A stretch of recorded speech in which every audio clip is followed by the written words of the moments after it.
ప్రార్థన. పరిశుద్ధుడైన మా తండ్రి, ఈ 2018 సంవత్సరం ఈ 6వ మాసం మొదటి ప్రభు దినముగా ఈ 3వ తారీఖును మీరు మాకు ఇచ్చారు. నీకే స్తోత్రాలు.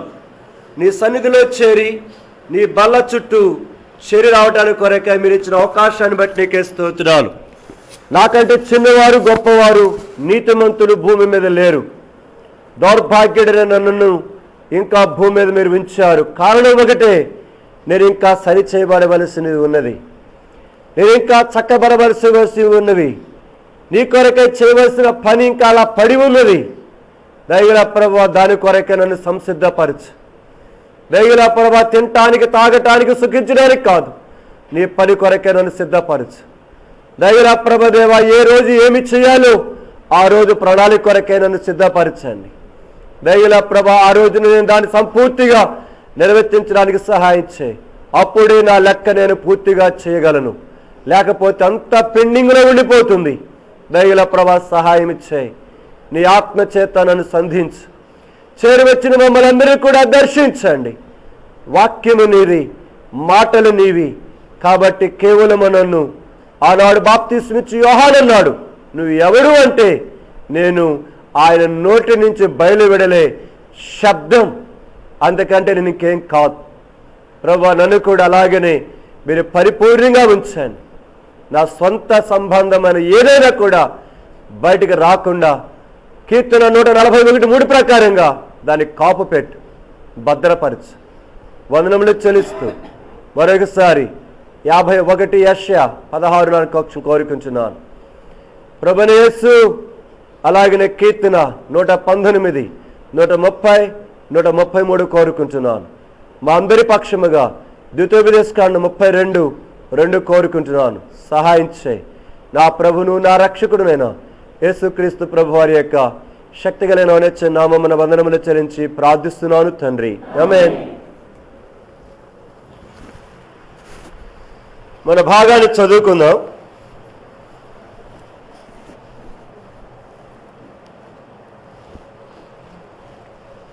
అపోస్తలుడైన పౌలు ఫిలిప్పీ రాసిన పత్రిక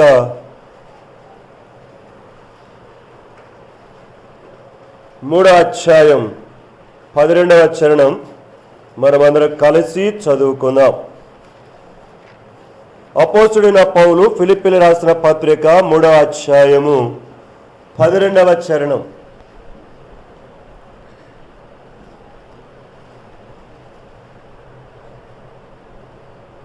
ఇదివరకే నేను గెలిచితున్న ఆయనను, ఇదివరకే సంపూర్ణ సిద్ధి పొందుతున్న ఆయనను నేను అనుకొనటలేదు, కానీ నేను దేని నిమిత్తము క్రీస్తు యేసు చేత పట్టబడుతునో దానిని పట్టుకొనవలనని పరిగెత్తుచున్నాను.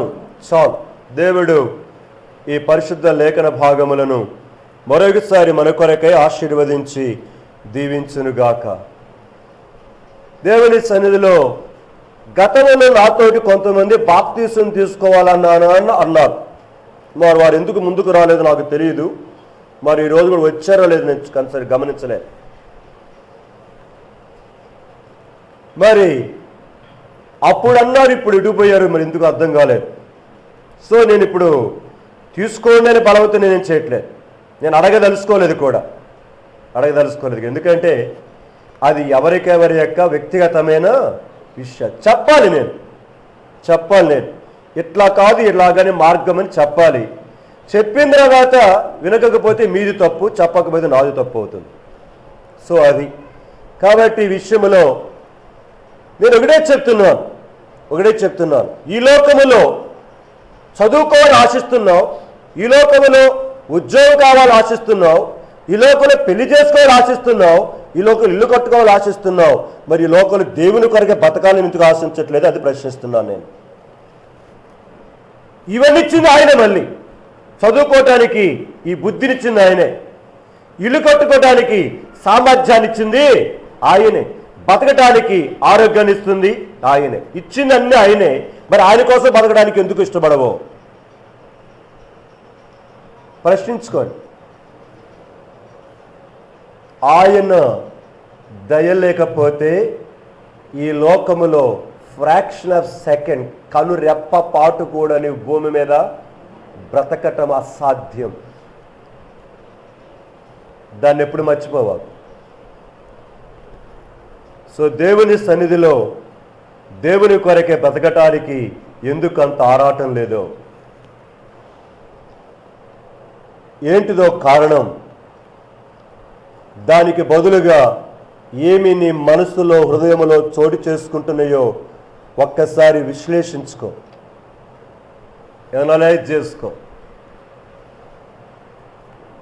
నీ హృదయములో, నా హృదయములో, మనందరి హృదయములలో, మనసులలో దేవునికి తగినంత స్థలము కానీ లేకుండా మనకిష్టమైన వాటి కొరకే స్థలమును పెట్టుకుంటూ పోతే చాలా క్లిష్టమైన విషయాలకి వెళతావని ప్రేమతో చెప్తున్నాను. ఈ మధ్య వాక్యం వింటుంటే ఒక సేవకుడు అన్నాడు, ఈ రోజుల్లో విశ్వాసులు ఎలాగున్నారో ఒక చిన్న మాట చెప్పాడు. ఈ రోజంట చాలామంది బిడ్డలు, దేవుని బిడ్డలు ఎలాగున్నారంటే ఒబీడియంట్ క్రిస్టియన్స్గా లేరట, కన్వీనియంట్ క్రిస్టియన్లుగా ఉన్నారట. మీరు ఇంగ్లీష్ వచ్చిన వాళ్ళు రాసుకోవచ్చు ఆ మాటలు. ఒబీడియంట్ క్రిస్టియన్స్గా లేరట, కన్వీనియంట్ క్రిస్టియన్లుగా ఉన్నారట. అంటే మీకు అర్థం చెప్తా. ఈరోజు బైబిల్ పట్టుకొని వస్తున్న వాళ్ళలో 90% కంటే ఎక్కువగానే, 90% కంటే ఎక్కువగానే చెప్తున్నాను. ఈరోజు దేవుని వాక్యం ఏమి చెబుతుంది, దాని ప్రకారంగా నేను ఎందుకు జీవించలేకపోతున్నాను, ఏది నాకు అడ్డు వస్తున్నది, దానిని తొలగత్రోసుకొని ఆ వాక్యానికి విధేయత చూపించి నడవాలనేటువంటి యొక్క క్రైస్తవులు లేరట. మరి ఎలాంటి క్రైస్తవులు ఉన్నారు? కన్వీనియంట్. అంటే నీ కన్వీనియంట్ అంటే నీకు కన్వీనియంట్ ఏంటిది? ఆదివారం పూట చక్కగా నిద్రలేచి హాయిగా కనిగట్టిన యొక్క ఆవులించుకొని చక్కగా ఒళ్ళిర్చుకొని చక్కగా భోజనం చేసుకొని చక్కగా తిని తీరికైనప్పుడు ఏం చేస్తావు? కనుక నీకు తీరికైనప్పుడు వచ్చే విశ్వాసులు ఇప్పుడు అది కన్వీనియంట్ క్రిస్టియన్స్ అంట. నీకు ఇష్టమైతే వస్తావు ఆదివారం కూడా, అది కూడా వారకుడికి అసలు అనుకో.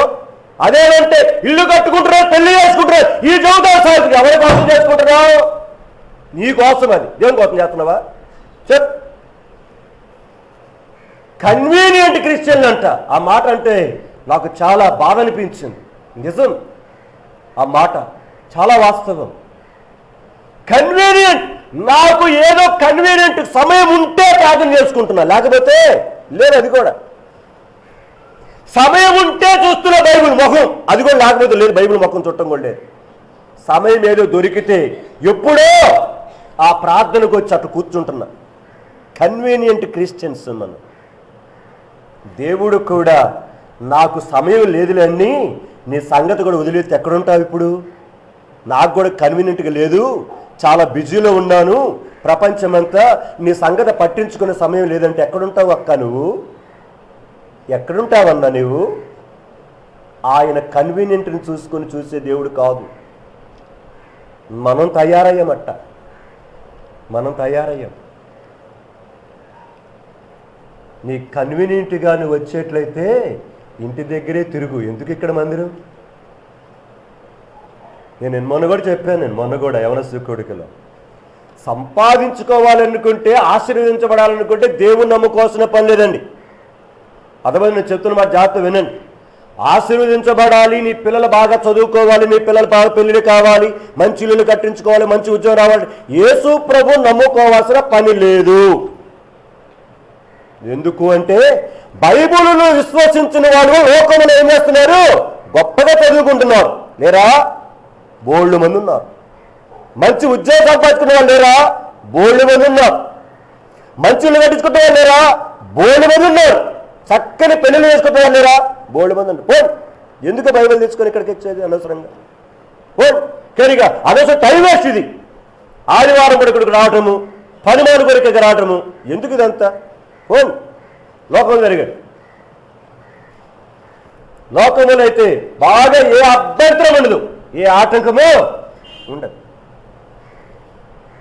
మీకు అదే కావాలని కూడా లోకం తిరగచ్చు, ఏ అడ్డు ఆటంకం లేదు. దేవుడు కూడా మిమ్మల్ని అభ్యంతరము చెయ్యడు. దేవుడు కూడా మిమ్మల్ని అభ్యంతరం చేయడు. సో నేను ఒకటే చెప్తున్నాను, అదే దేవుని మందిరానికి ఏ కాడికి వీటి కోసమే వస్తే మీరు దేవుని నమ్ముకోవాల్సిన పనిలే, దేవుని నమ్ముకోవాల్సిన పనిలే. చక్కగా ఈ లోకంలో పుస్తకాలు ఉండే చదువుకోవచ్చు, చక్కగా నీకు చాలా మెటీరియల్ ఉంది యూట్యూబ్లో, ఫేస్బుక్లో, అట ఎన్నో నెంబర్ ఆఫ్ బుక్స్ ఉన్నాయి, చదువుకోండి. చక్కగా మీరు వెల్ ఎడ్యుకేటెడ్ కండి, మంచి సైంటిస్టులు కండి, మంచి డాక్టర్స్, ఇంజనీర్ కండి, మంచి ఆఫీసర్లు కండి. లోకంలో మీరు పొగుడుతూ ఉంటారు, కీర్తిస్తుంటారు. ఇక్కడికి వచ్చిన కానీ చెందుకు గొడవ. కానీ క్రైస్తవత్వం అలాంటిది కాదు. అందుకు చెప్తున్నాను ఈ మాటలు. అలాగే చేసాం, మనం చేస్తున్నాం, దాని కొరకే పరిగెత్తుతున్నావు నీవు. ఇక్కడ బాగుపడిన వాడు ఎక్కడికో వెళ్ళి బాగుపడతాడట. అర్థమైందా? ఇక్కడ బాగుపడినవాడు ఏడుకో బాగుపడతాడంట. నువ్వు ఎక్కడ బాగుపడేది అక్కడ బాగుపడేది, ఎక్కడ జరగొడతావు అక్కడ కూడా. ఇంట గెలిచి రచ్చ గెలు అన్నాడు. ఇక్కడ గెలు, ఇంటిలో గెలు. చెప్పానుగా మీకు ఆ ఉదాహరణ. ఆ పెన్ను అంట షాపులో రాదంట, ఎక్కడ రాస్తుంట? ఇంటి దగ్గర రాస్తుందంట. కొంటావా నువ్వు? చెప్పు, కొంటావా? దేవుడిని కొనాలా?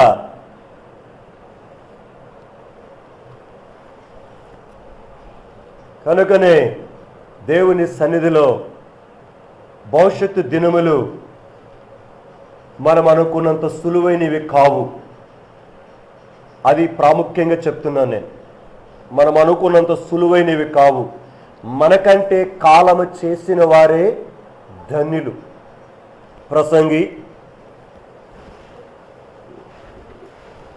ప్రసంగి గ్రంథం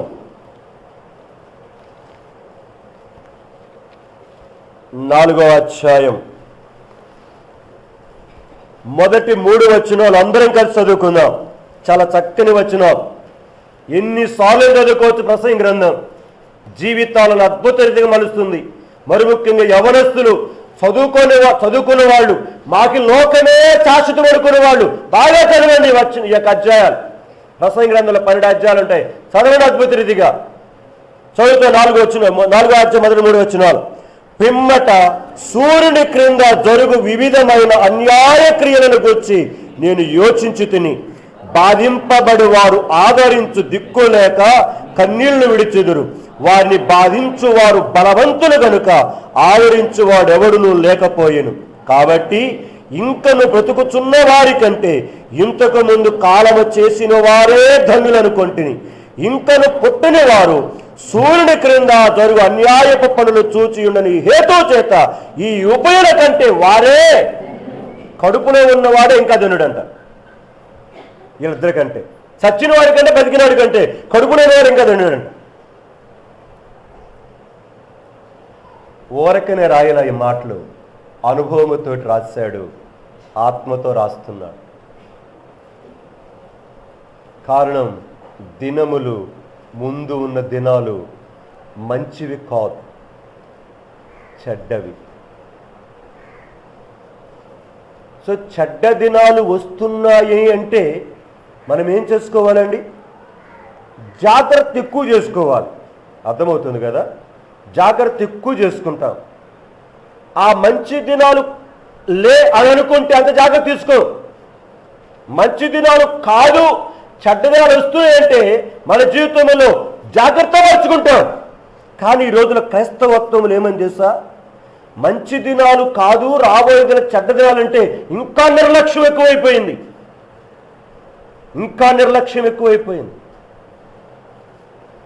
ఇది లోకానికి క్రైస్తవత్వానికి మధ్య తేడా. చెడ్డ దినాలు రాబోతున్నాయంటే లోకస్తులు భయపడి జాగ్రత్త పరుచుకుంటాడు. కానీ క్రైస్తవుడైతే వచ్చినా చూద్దామని అంటాడు. అలాగే తయారైపోయింది ఈనాడు క్రైస్తవత్వం. ప్రేమైన వాళ్ళరా, జాగ్రత్త పరుచుకునే స్థితిలోకి వస్తున్నావా, లేకపోతే ఏ గాలికి ఆ గాలి కొట్టుకుంటూ కనుక విడిచిపెట్టేశావా? నీ కాళ్ళను, నీ చేతులను, నీ కళ్ళును, నీ చెవులను, నీ నోటిని, నీ చేతులు, నీ శరీరాన్ని దేని దారి అది వదిలిపెట్టేశావా? జాగ్రత్త. దేని దారిన దానిని పోనివ్వకు. ప్రమాదములో చిక్కుకుంటావు.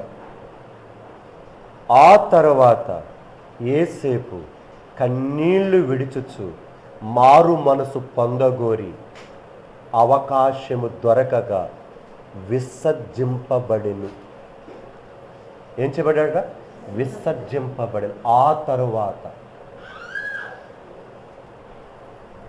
ఆ తర్వాత వస్తే నీకేం దొరకదు. చెప్పే దేవుని సేవకుడిగా, బాధ్యత కలిగిన యొక్క సేవకుడిగా జ్ఞాపకం చేస్తున్నట్టు నీ మాటలు. కనుకనే దేవుడు నా విషయములో నన్ను లెక్కడగబోతున్నాడు, నీ విషయంలో నేను లెక్కడగబోతున్నాడు. తస్మాత్ జాగ్రత్త కలిగి దేవుని సన్నిధిలో మనం జాగ్రత్తగా మసులుకుందాం. ఈ భాగాన్ని మనం ఒకసారి చూసుకుందాం. సహోదరి నాగేశ్వరం వాళ్ళ దగ్గర ఈ భాగాన్ని చూస్తే నా బాగా గుర్తు. ఆ వచనం 4వ అధ్యాయం ప్రసంగి గ్రంథం 1వ అధ్యాయం మొదటి వచనాలు ఒకసారి ఇక్కడ చూసుకున్నాం. ఎంతమంది గుర్తుందో లేదో నాకు తెలియదు, కానీ నాగేశ్వరం వాళ్ళ దగ్గర చూసుకున్నాం ఆ రోజు. సో ప్రభా, అది దాని కొరకు ఇంకా భాగాలు ఉన్నాయి. అది పూజ చేయలేదు, అట్లనే పెట్టుకున్నాను. అది మరి ప్రక్కన పడేస్తారు దాన్ని. మనం ప్రియమైన వలరా దేవుని సన్నిధిలో ఈనాడు భయము కలిగి బ్రతుకుదాంటి కొరకై మనల్ని మనముగా పురుకొల్పుకోవాలండి. ఎవడో వచ్చి పురుకొల్పడు. నీకు నీవే, నాకు నేనే జాగ్రత్త తీసుకోవాలి. సో ఈ సమయంలో బాప్తిస్మాల గురించిన బోధన గురించిన కొన్ని మాటలు జ్ఞాపకం చేయాలని ఆశిస్తున్నాను. దేవుని సన్నిధిలో బాప్తిస్మము అనే మాట ఇది తెలుగు పదం కాదు, కానీ తెలుగు పదంగా దానిని రాసేసారంతే. ఇది తెలుగు పదం కాదు. బ్యాప్టిజో అనే యొక్క మాటలో నుంచి వచ్చింది. అంటే ముంచుట అని అర్థం. ముంచుట. సో ఇప్పుడు నేను అవన్నీ కూడా జ్ఞాపకం చేయడానికి టైం కాదు. నేను దీని కొరకే ప్రార్థన చేసుకుంటుంటే నా ఎదురుకు దేవుడు ఒక భాగాన్ని తీసుకొచ్చాడు. 1 పేతురు పత్రిక 5వ అధ్యాయానికి వెళ్తున్నాను. క్షమించండి, 3వ అధ్యాయం అనుకుంటాను. 1 పేతురు పత్రిక 3వ అధ్యాయం. 1 పేతురు పత్రిక 3వ అధ్యాయం. నేను 18వ వచనం నుంచి చదువుతున్నాను. 18వ వచనం నుంచి. ఏలయనగా మనలను దేవుని యొద్దకు తెచ్చుటకు అనీతిమంతుల కొరకు నీతిమంతుడైన క్రీస్తు శరీర విషయములో చంపబడి, ఆత్మ విషయములో బ్రతికింపబడి, పాపముల విషయములో ఒక్కసారే శ్రమపడెను. దేవుని దీర్ఘశాంతము ఇంకా కనిపెట్టుచుండినప్పుడు పూర్వము నోవహు దినములలో ఓడ సిద్ధపరచుచుండగా అవిధేయులైన వారి యొద్దకు, అనగా చెరలో ఉన్న ఆత్మల యొద్దకు ఆయన ఆత్మరూపిగానే వెళ్ళి వారికి ప్రకటించెను. ఆ ఓడలో కొందరు, అనగా 8 మంది నీటి ద్వారా రక్షణ పొందిరి. దానికి సాదృశ్యమైన బాప్తిస్మము ఇప్పుడు మిమ్మును రక్షించుచున్నది. అదేమనగా శరీర మాలిన్యము తీసివేయట కాదు, గాని యేసుక్రీస్తు పునరుద్ధాన మూలముగా దేవుని విషయము నిర్మలమైన మనస్సాక్షినిచ్చు ప్రత్యుత్తరమే. ఆయన పరలోకమునకు వెళ్ళి దూతల మీద, అధికారుల మీదను, శక్తుల మీదను అధికారం పొందినవాడై దేవుని కుడి పార్శ్వమున ఉన్నాడు. ఇక్కడ బాప్తిస్మము అనే ఒక పదం కనబడుతుంది 21వ చరణములో. ఇక్కడ ఒక చక్కని ఒక భాగాన్ని జ్ఞాపకం చేస్తుంటున్నాడు. ఆ వచనం యొక్క పైన కింద కొన్ని మాటలు జ్ఞాపకం చేస్తుంటున్నాడు. అదే మనము చూడగలిగితే ఆది కాండము 6వ అధ్యాయము, 7వ అధ్యాయము, 8వ అధ్యాయములో ఉన్న నోవహు కుటుంబం, అలాగనే ఓడ నిర్మాణము, అలాగనే జల ప్రళయం వచ్చి సమస్తమును నాశనమగటం. ఆ భాగాలన్నీ కూడా అక్కడ కనబడతాయి. ఆదికాండము 6, 7, 8 అధ్యాయాల్లో ఆ భాగములో ఉన్న విషయాన్ని ఇక్కడ క్రోడీకరించి సూక్ష్మముగా 2-3 విషయాలు జ్ఞాపకం చేస్తూ వచ్చాడు. దానినే మనం ఈ సమయంలో జ్ఞాపకం చేసుకోబోతున్నాం. ఆ అధ్యాయాల్లో ఉన్న ఆ భాగమంతా జ్ఞాపకం చేసుకోండి. 6వ అధ్యాయము ప్లస్ 7వ అధ్యాయము ప్లస్ 8వ అధ్యాయం దాదాపుగా నేను చెప్తున్నాను, ఆదికాండములో ఉన్న ఆ 3 అధ్యాయాలు దాదాపుగా 150 నుంచి 200 సంవత్సరాల పీరియడ్. అదంతా జ్ఞాపకం చేసుకోండి. ఆ దాదాపుగా 150 నుంచి 200 సంవత్సరాల పీరియడ్ ఉన్న ఆ టైమును మొత్తాన్ని ఇక్కడ 2 వచనాల్లో తెలిసి చెప్పేశాడు.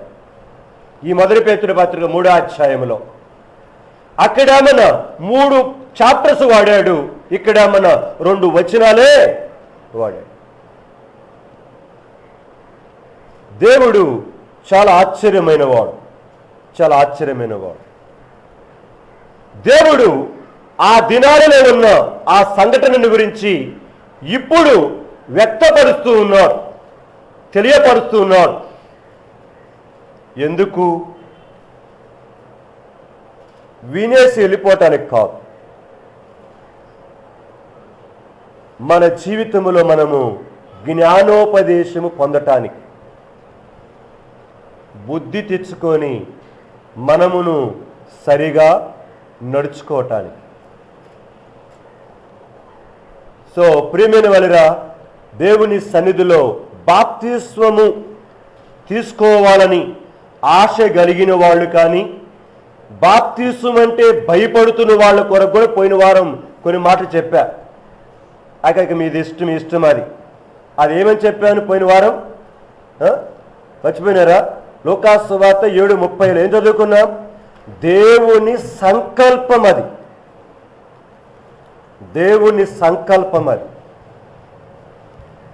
దేవుని యొక్క సంకల్పం, అనాదికాల సంకల్పం అది. అంటే నేను పొందను అని అంటే నువ్వు దేవుని సంకల్పాన్ని ఏం చేస్తున్నట్లు? తృణీకరిస్తున్నట్టు లెక్క. దానికి ఉదాహరణగా చెప్పాను. పెళ్లి చేసుకుంటే కష్టాలుంటాయన్నీ కూడా ఏం చేసావు? పెళ్లి చేసుకున్నావు. మరి బాప్తిసం అంటే ఎందుకు భయపడుతున్నావు? అది అడుగుతున్నాను నేను. పిల్లలు పుడితే పిల్లలు ఇబ్బంది కలిగి చేస్తారని తెలుసు, అయినా కానీ పిల్లలు కావాలని ఎందుకు ఏడుస్తున్నావు? చదువు అంటే కష్టమే, అయినా కూడా ఎందుకు కష్టపడి చదువుకుంటున్నావు? అది అర్థమైనప్పుడు ఇది ఎందుకు అర్థం కావట్లేదు అంటున్నాను. అది అర్థమైనప్పుడు ఇది ఎందుకు అర్థం కావట్లేదు అంటే అదంటేనేమన్నా ప్రేమ, ఇదంటేనేమన్నా ఇష్టమలే. అలాగనుకున్నప్పుడు దేవుడు నీ పక్షంగా నీవు అడుగుతున్న ప్రార్థనలు ఎందుకు సఫలం చేయాలి? అది నేను చెప్తున్నా. అలాగనుకున్నప్పుడు దేవుడు నువ్వు ఏడుస్తున్నా నీ సమస్యలు ఎందుకు దేవుడు తీర్చాలి? ప్రార్థన చేయరాకు.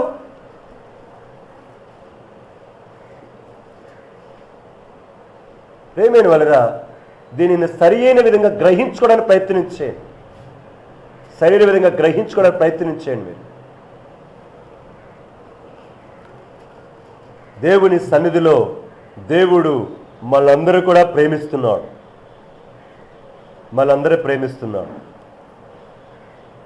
ఎవరిని కూడా పక్షపాతముతో ఆయన ప్రక్కకు నొట్టివేయలేదు. ఆయనను ఎక్కువగా ప్రేమించేవాడు ఇంకా ఎక్కువగా ప్రేమిస్తాడు. దాని సందేహమే లేదు. అందరే ప్రేమిస్తున్నాడు.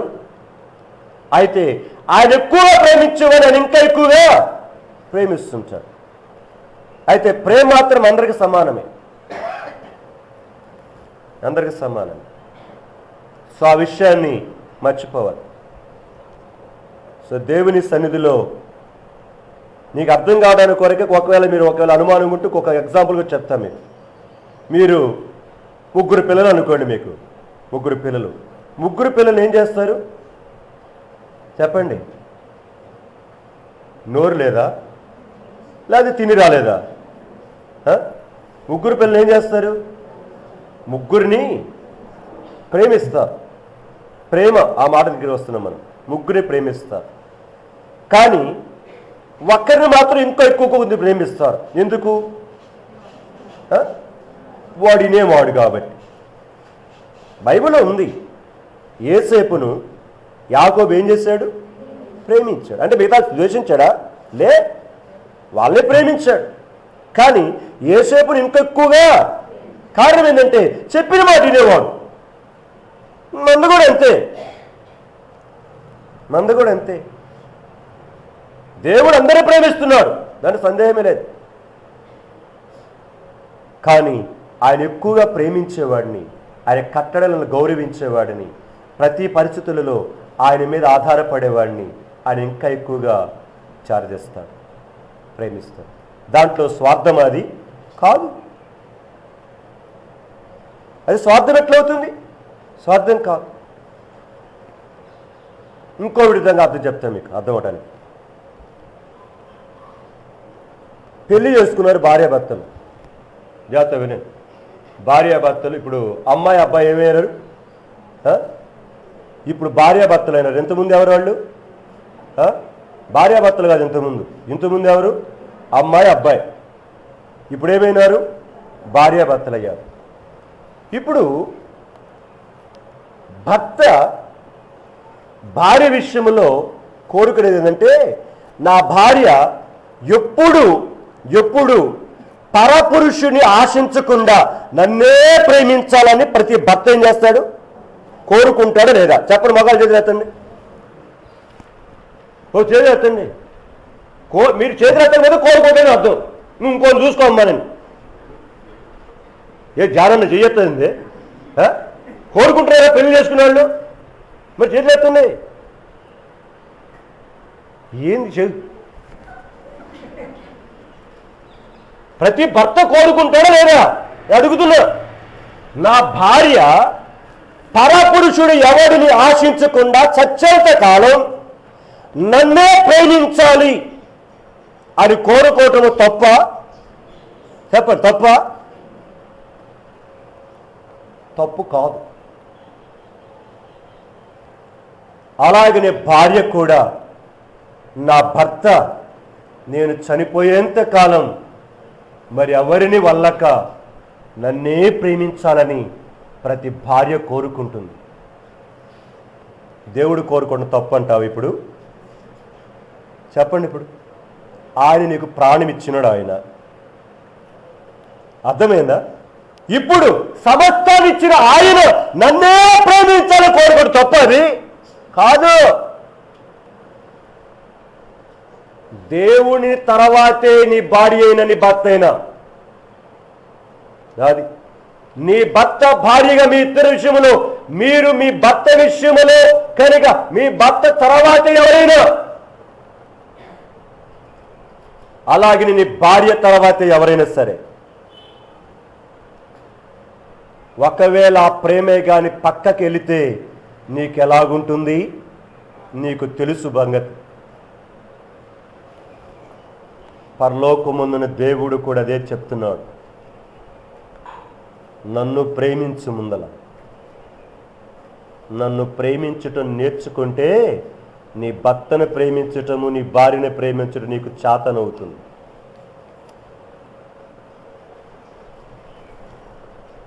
ప్రేమైన సహోదరి సహోదరుడా, మరలాగా ఆయన ఒక్కడే నన్నే ప్రేమించమనుకుని మరి ఇంకెంటాడాయనా? నేను ఒక్కడనే దేవుడు నేను చెప్పుకుని ఇంకెట్లా అంటాడైనా? ఆయన ఒక్కడే దేవుడు, అందుకోని ఆయన నన్నే ప్రేమించమని చెప్తాడు. ఆయన ఎలాగైతే నీ భార్య నీ భర్త మీరిద్దరు ఏకమైనారు, అలాగే సృష్టికర్త ఒక్కడే. అందుకని చెప్తాడు, నన్ను తప్ప మీరు ఎవరిని మీరు ప్రేమించవద్దని. మీ పూర్ణ మనసుతో, మీ పూర్ణ ఆత్మతో, మీ పూర్ణ శక్తితో, మీ పూర్ణ వివేకముతో, మీ పూర్ణ బలముతో ప్రేమించమన్నా. అవును, ఆయన అడుగుతాడు. అది భార్య భర్తను అడగదా ఆ విషయం? ఏంటి, నన్ను ప్రేమించకుండా మీ అమ్మనే ప్రేమిస్తున్నావు, మీ నాన్న ప్రేమిస్తున్నావు, కనుక మీ తమ్ముడిని ప్రేమిస్తున్నావు, ఇక నువ్వేం వేస్తున్నావు అడగరా? నీకేం తక్కువ ఉంటే దేవుడికి హక్కు లేదనుకుంటున్నావా?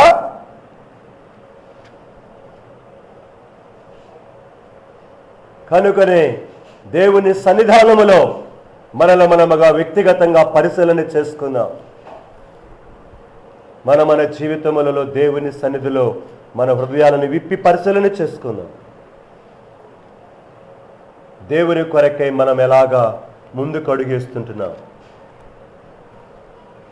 దేవుని యొక్క రాకడ సమీపించే కొలది మన ఆత్మీయ జీవితాన్ని మనం ఎలాగ సంసిద్ధపరుచుకుంటున్నాం.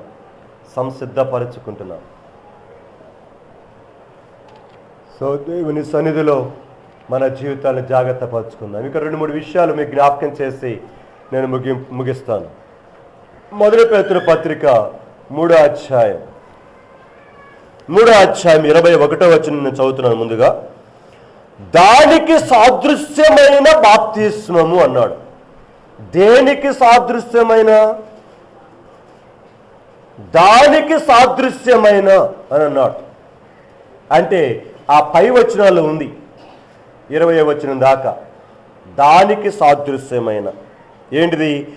ఆ ఓడలో కొందరు అనగా 8 మంది నీటి ద్వారా ఏం చేయబడ్డారు? రక్షించబడ్డారు. అదిగో, దాని ద్వారా రక్షించబడ్డారు. దానికి సాదృశ్యముగా బాప్తిస్మం ఇప్పుడు మిమ్మల్ని ఏం చేస్తుంది? రక్షిస్తుంది. అది సో ఓడలో ఉన్న 8 మంది ఎలాగైతే రక్షించబడ్డారో అలాగున సాదృశ్యం చెప్పాడు అక్కడ. అలాగున బాప్తిస్మము తీసుకుంటున్న ఇప్పుడు మీరు రక్షించబడుతున్నారు. సో ఇప్పుడు కొన్ని మాటలు ఇక్కడ మనం జ్ఞాపకం చేసుకోవాలి. ఓడలో ఉన్న 8 మంది ఏం చేయబడ్డారట? రక్షించబడ్డారు కదా. ఇప్పుడు హెబ్రీ రాసిన పత్రిక 11వ అధ్యాయంకి వెళ్తున్నాను. రండి, దాని ముందే ఉంటుంది యాకోబు, దాని ముందు హెబ్రీ 11వ అధ్యాయం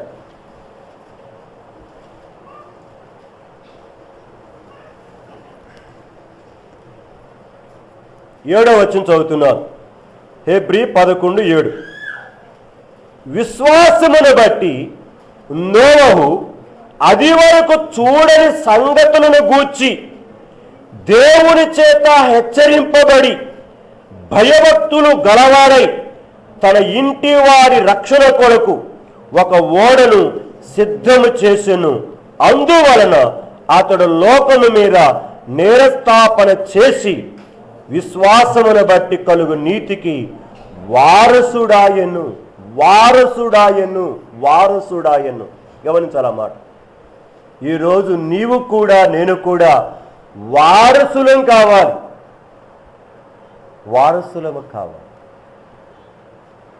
గొప్ప ఐశ్వర్యవంతులకు మనం ఏం కావాలని కోరుకుంటాం? నేను వారసుడనైతే బాగుండు, వారసురాలనైతే బాగుండు అనుకుంటాం. గొప్ప ఐశ్వర్యవంతుల కుటుంబంలో వాళ్ళ ఇంటికి నేను వారసురాలుగా వెళ్తే, పుత్రిక వెళ్తే బాగుండు అనుకుంటాం. ఇక్కడ అంతకంటే గొప్పవాడున్నాడు. నువ్వు ఆశిస్తున్న వాటికంటే గొప్పవాడు ఇక్కడ ఉన్నాడు. మరి ఆయనకు వారసుడు కావా? ఆయనకు వారసురాలు కావాలని ఆశ లేదా? లోకములో ఉన్న బిల్ క్లింటన్కు, లేకపోతే మైక్రోసాఫ్ట్ అధిపతి యొక్క బిల్ గేట్స్కు, లేకపోతే ముఖేష్ అంబానీకి వారసుడు కావాలని కోరుకుంటున్నావు. మరి నీ జీవితంలో మరి ఈయనకి వారసురాలు కావాలని ఆశ లేదా? ప్రేమైన వాళ్ళరా, ఇక్కడ 7వ వచనంలో చాలా విషయాలు చెప్పాడు, కానీ నేను క్లుప్తపరుస్తున్నాను. 7వ వచనంలో ఒక మాట ముందు జ్ఞాపకం చేస్తున్నాను. తన ఇంటి వారి రక్షణ కొరకు ఒక ఓడను సిద్ధపరిచి. గమనించాలి ఆ మాటను. నోవహట తన ఇంటి వారి దేని కొరకు? రక్షణ కొరకు వాడను సిద్ధపరిచాడు. ఇక్కడ నిన్ను ప్రశ్నిస్తున్నాను, ఈరోజు నీ ఇంటి వారి రక్షణ కొరకే నువ్వేం సిద్ధం చేస్తున్నావు అది అడుగుతున్నాను. నీ ఇంటి వారి రక్షణ కొరకు, నీ భార్య రక్షణ కొరకు, నీ భర్త రక్షణ కొరకు, నీ కుమారుడు రక్షణ కొరకు, నీ కుమార్తె రక్షణ కొరకు, మీ అమ్మ రక్షణ కొరకు, మీ నాన్న రక్షణ కొరకు, నీ అన్నదమ్ములు అక్కచెల్లెల రక్షణ కొరకు నీవేమి సిద్ధపరుస్తున్నావు? ప్రశ్నించుకొని సమాధానం చెప్పుకో. ప్రశ్నించుకొని సమాధానం చెప్పుకో. ఏమీ లేదు బ్రదర్, కుదరదు బ్రదర్, ఇట్లా సాకులు చెప్పుకొని అక్కడ చెల్లిపోతానుకుంటున్నావేమో, అక్కడ నో కామెంట్. ఇక్కడ ఇంకేమవుతుంది? తప్పనిసరిగా నోరు తెరిసి అక్కడ సమాధానము చెప్పాలి అక్కడ, లేకపోతే గోప గుయ్యడు కొడతాడు ఒకటి దేవుడు, అంతే. ఇక్కడ కరిగా సర్దుకొని పోవచ్చు, అక్కడ కుదరదు, అక్కడ కుదరదు. అది చెబుతున్నాను నీకు. నేను నీ ఇంటి వారి రక్షణ కొరకు, నీ రక్షణ కొరకు నువ్వేం సిద్ధం చేసుకుంటున్నావు? ఏదైనా ఉందా నీకు? చెప్పగలవా నీ మనస్సాక్షితోటి, పరిపూర్ణమైన నీ యొక్క మనసుతో, హృదయముతో, నా జీవితంలో నా రక్షణ కొరకు, నా ఇంటి వారి రక్షణ కొరకు పరానివి సిద్ధపరచుకుంటున్నాను, అది నిశ్చయముగా నా జీవితంలో నన్నును నా ఇంటి వారిని రక్షించి తీరుతుంది అని చెప్పగలిగినట్టు దమ్ము నీ దగ్గర ఉందా? ఆ ఎవిడెన్స్ రుజువు నీ దగ్గర ఉందా? నోవహు చెప్తున్నాడు, తన ఇంటి వారి రక్షణ కొరకు ఒక ఓడను సిద్ధం చేశాడు. ప్రేమైన సహోదరి సహోదరుడా, మీ అమ్మాయి కోసమై, మీ అబ్బాయి కోసమై అయ్యో సిద్ధపరుస్తున్నావు కదూ. రేపు స్కూల్లో చేరాలని డ్రెస్సులు సిద్ధపరుస్తున్నావు, రేపు స్కూల్లో చేరాలని డబ్బులు సిద్ధపరుస్తున్నావు, రేపు స్కూల్లో చేరటానికి కొరకాయ పుస్తకాలు సిద్ధపరుస్తున్నావు, రేపు స్కూల్లో చేరడానికి కొరకు ఇంకేమో ఇది సిద్ధపరుస్తున్నావా అడుగుతున్నా. ఈ లోకములో నేను ఇప్పుడు చెప్పినవన్నీ సిద్ధపరిచి నోవహులాగా సిద్ధపరచకపోతే నీకేం ప్రయోజనం? ఒకడు సర్వలోకమును సంపాదించుకొని తన ప్రాణాన్ని పోగొట్టుకుంటే వాడికి ఏమీ ప్రయోజనం? అదే ప్రయోజనం నీకు అవుతుంది, అదే ప్రయోజనం నీకు అవుతుంది. సో దేవుని సన్నిధానములో మన జీవితములను మనం ఒక్కసారి విప్పి హృదయపూర్తిగా పరిశీలన చేసుకుందాం. గత రాత్రి జ్ఞాపకం చేశాను, ఆయన ఎవరో అంటే హృదయమును అంతరింద్రియములను పరిశీలన చేసే నీతి కలిగిన దేవుడు. హృదయాన్నంట అంతరింద్రియానంట, మళ్ళీ హృదయం ఏంది, అంతరింద్రియం ఏంది? అదే వాక్యం. అందుకని హెబ్రీ 4:12 అంటాడు, ఆ వాక్యము రెండంచులు కలిగిన ఎటువంటి ఖడ్గమ కంటే వాడి అయినదై అది ప్రాణ ఆత్మ మూలుగులను కీళ్లను విభజించినంత మట్టుకు దూరుచు. చాలా క్లియర్గా ఉంటుంది అన్నమాట. ఎంత లోపలకైతే వెళ్ళగలదో అంత లోపలకు చొచ్చుకొనిది పోతుంది. అలాగ పోయి హృదయం యొక్క తలంపులను ఏం చేస్తుంటది? అంతరింద్రియములను శోధిస్తుంది అంటది. అక్కడే రాయబడింది హెబ్రీ 4:12. కనుక ఈ దినాన్న ఇక్కడ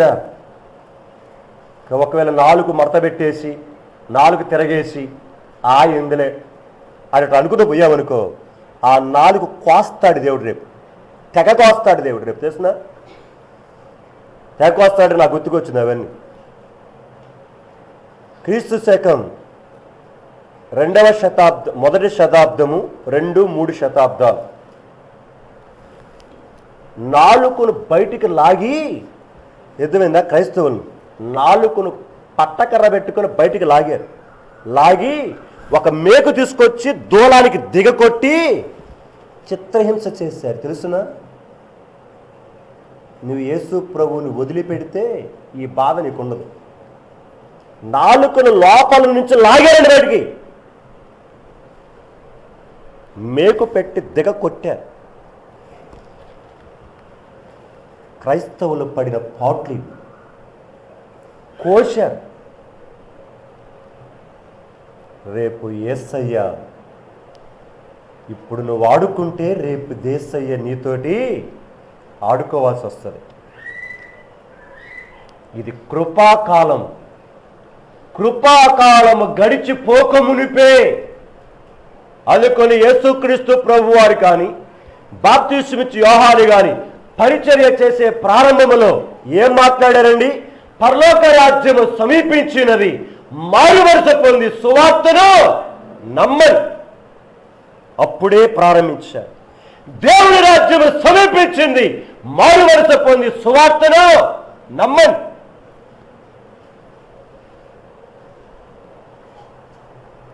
లెక్క లేకుండా పోతూ ఉంటే మరి చెయ్యికి ఏం చేస్తాడు? మరి ఆయన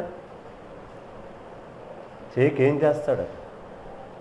సో దేవుని సన్నిధిలో భవిష్యత్తును గురించి భయము కలిగి ప్రస్తుతం దేవుని యొక్క సన్నిధిలో జాగ్రత్తగా ఏం చేద్దాం? నడుచుకుందాం. మళ్ళీ చెప్తున్నాను అన్నమాట. భవిష్యత్తును గురించిన భయము కలిగి ప్రస్తుతములో దైవ భయము కలిగి ముందుకు వెళదాం. భవిష్యత్తును గురించి నీ పిల్లల కోసం, చదువుల కోసమై ప్రస్తుతం ఏం చేస్తున్నావు? నువ్వు కష్టపడుతున్నావు కదా. దేనికి? భవిష్యత్తు. మరి ఇది అక్కర్లేదా? ఇది అవసరం లేదా అంట. సో ఈ రాత్రి, క్షమించండి, మధ్యాహ్న కాల సమయంలో ప్రభు బలలో పాల్గొనే ముందుగా బాప్తిస్మము కొరకై సిద్ధపడుతున్న వాళ్ళు కానీ, బాప్తిస్మమును ఇప్పటికే తీసుకున్న వాళ్ళు కానీ, బాప్తిస్మం అంటే భయపడుతున్న వాళ్ళు కానీ, 3 రకములైన గుంపులకు జ్ఞాపకం చేస్తుంటాను ఈ విషయాలు. 3 రకాలైన గుంపులకు ఈరోజు వ్యక్తిగతముగా నీ కొరకు, నీ ఇంటి వారి కొరకు, రక్షణ కొరకు ఏమైనా సిద్ధపరుచుకుంటున్నావా? లేదు బ్రదర్ అని అంటే చాలా ప్రమాదములో ఉన్నావు. ఈరోజు నేను ఉంటాను అని తీర్మానం చేసుకొని ఈ రోజు నుంచి నీ జీవితంలో ముందుకు ఎలాగైతే పర్వాలేదు. తర్వాత ఎప్పుడో చూస్తాననుకుంటే నేనేం చెప్పలేను, గ్యారంటీ ఇవ్వలేను. ఎందుకంటే నాకే గ్యారంటీ లే. నేను వచ్చే వారం దాకా ఉంటాను లేను, నాకు గ్యారంటీ లే. ఎందుకంటే నా మరణము, నా భూస్థాపను అంతా ఆయన చేతిలో ఉంది. ఆయన చేతిలో ఉంది. దేవుడు గత రాత్రి అది కూడా చెప్పాను, మనము చనిపోతాము ఇక అనుకుంటాం, అయిపోయింది నా జీవితం అని. కానీ ఆశ్చర్యరీతిగా దేవుడు ఏం చేసేవాడు? తప్పించేవాడు. ఎందుకంటే నీకంటూ నాకంటూ సర్టెన్ టైం దేవుని దగ్గర ఉంది. దేవుడు దేని కొరకు నిన్ను సిద్ధపరిచాడో, రక్షించాడో దానిని చేయటానికి కొరకై ఇంకా ఒక అవకాశం ఇచ్చి చూద్దామని ఆయన మన జీవితంలో ఆ మరణాన్ని ఏం చేస్తాడైనా తప్పిస్తాడు. ఆయుష్కాలం వరకు మరణము తప్పించుట ఆయన వశం. 9వ అధ్యాయంలో జ్ఞాపకం చేస్తాను గత రాత్రి, కీర్తన 9లో ఆయన మరణ ద్వారమున ప్రవేశించకుండా నేను ఏం చేసేవాడు? ఆయన ఆపేవాడు, అడ్డుకునేవాడు. చక్కని మాట. ప్రియమైన వారరా, అలాగ దేవాతి దేవుడు మన జీవితముల విషయంలో కోరుకుంటున్నాడు. నోవహు వలె నీవును నేనును మన జీవితంలో మన ఇంటి వారి, మన రక్షణ కొరకు మనమును ఒక ఓడను సిద్ధము చేసుకోవాలి. బ్రదర్ కర్రలది పంపించి మేము చేసుకుంటాం అనుకుంటారా? ఆ ఓడ కాదు ఇది. అర్థమైందా? కనుక ఆ ఓడ కాదు ఈ ఓడ, ఇది ఆత్మ సంబంధమైన క్రీస్తు ప్రభు అనే ఓడ. క్రీస్తు ప్రభు అనే ఓడ, ఆ ఓడ క్రీస్తు ప్రభుకు సాదృశ్యం. ఆ ఓడలోనికి ఎవరు చేర్చబడతారో వాళ్ళందరూ ఏమవుతారు? రక్షించబడతారు. రక్షించబడతారు. చాలా ఆశ్చర్యం అండి, చాలా ఆశ్చర్యం. దాదాపుగా 100 సంవత్సరాలు నోవహు వాక్యం చెప్పిన కనీసం ఒక్కడ మారు మనసు పొందలేదు కదా. చాలా ఆశ్చర్యంగా ఉంటుంది. 100 సంవత్సరాలు వాక్యం చెప్పినా కూడా ఒక్కడు, అక్కడ రాయబడిన మాట 1 పేతురు పత్రికలో మనం చదువుకున్న భాగంలో ఉంది. అక్కడ 1 పేతురు పత్రిక 3వ అధ్యాయం 19వ వచనం నుంచి, దేవుని దీర్ఘశాంతము ఇంకా కనిపెట్టుచుండినప్పుడు, గమనించాలి ఆ మాట, దేవుని దీర్ఘశాంతమట ఇంకా ఏమవుతుందట? కనిపెట్టుచు ఉండినప్పుడు. నిజంగా ఎంత అద్భుతమైన మాట రాశాడండి దేవుడు అక్కడ. దేవుని దీర్ఘశాంతం కనిపెట్టుకుంటూ ఉందంట. ఇంకా ఈ మధ్యాహ్నం కూడా ఓ ప్రియమైన సహోదరి సహోదరుడా, అదే దీర్ఘశాంతం ఇంకా ఇంకా నీ కోసం ఏమవుతుంది? కనిపెట్టుకుంటూ ఉన్నది.